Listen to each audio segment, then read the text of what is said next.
گزشتہ ہفتے جنوبی باویریا کے شہر نورڈلنگن میں ایک قبرستان کی کھدائی کے دوران ماہر آثار قدیمہ کو ایک نایاب منظر دیکھنے کو ملا۔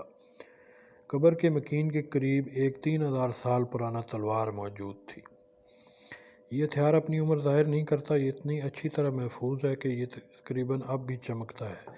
باویریا کے ریاستی دفتر آثار قدیمہ کا بیان ہے کہ ہتھیار میں ایک 8 کونے کا برانس ہے جو بلیڈ پر ڈھالا گیا تھا، جسے اسی وقت کے کچھ ہی لوہار بنانے کی مہارت رکھتے تھے۔ لائف سائنس کی لورا گیگل کے مطابق صرف 2 تیاری کے علاقے جانے جاتے تھے جو اس قسم کی تلواریں بناتے تھے، ایک کھدائی کی جگہ قریب جنوبی جرمنی میں اور دوسرا شمالی جرمنی اور ڈنمارک ہے۔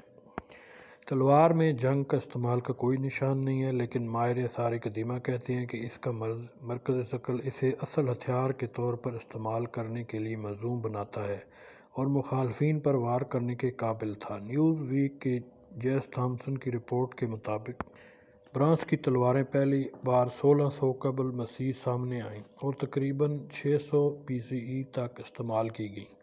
جیسا کہ سمیتھسونین میگزین کے ایلیکس فاکس نے 2020 میں لکھا، محققین کہتے ہیں کہ باویریا کا یہ آرٹیفیکٹ 14ویں صدی کے قبل مسیح کے آخر کا ہے۔ ماہر آثار قدیمہ یعنی آرچیولوجسٹ کا کہنا ہے کہ اس طرح کی تلواریں بہت نایاب ہوتی ہیں، خاص طور پر کیونکہ کئی درمیانی دور برانس کی قبریں صدیوں سے لوٹی گئی ہیں۔ لائف سائنس کے مطابق ماہر آثار قدیمہ نے پہلے یورپ کی قبروں پر برانس تلواریں دریافت کی ہیں، جن میں 2015 میں گریس میں کھدائی کے دوران پائی گئی ایک آرائشی برانس تلوار شامل ہے جس کا ہلٹ ہاتھی دانت اور سونے سے بنا تھا۔ برانس کو نرم دیکھتے ہوئے مورخین کے پہلے حیرت تھی کہ کیا ایسے بلیڈ کا استعمال رسمی مقاصد کے لیے ہوتا تھا، بجائے میدان جنگ میں عملی استعمال کے۔ کچھ سال پہلے سائنسدانوں نے برانس کے دور کے ہتھیاروں کے جنگ میں مؤثر طریقے سے استعمال کرنے کے بارے میں جاننے کے لیے تلواروں کے مقابلے میں انعقاد کیا تھا، حالانکہ وہ نقصان پہنچانے میں زیادہ آسان اور مرمت کرنے میں مشکل تھی۔ ان کو لوہے کی جانشینوں کے مقابلے میں حال ہی میں دریافت کردہ ہتھیار برانس کے دیگر آرٹیفیکٹ کے ساتھ پایا گیا تھا۔ اس کے علاوہ 3 افراد، ایک مرد، ایک عورت اور ایک بچہ، جنہیں تقریباً ایک ہی وقت میں دفن کیا گیا تھا۔ تحقیق کرنے والے نہیں جانتے کہ یہ تینوں کی کس طرح جڑے ہوئے تھے اور کیا وہ آپس میں رشتہ دار تھے۔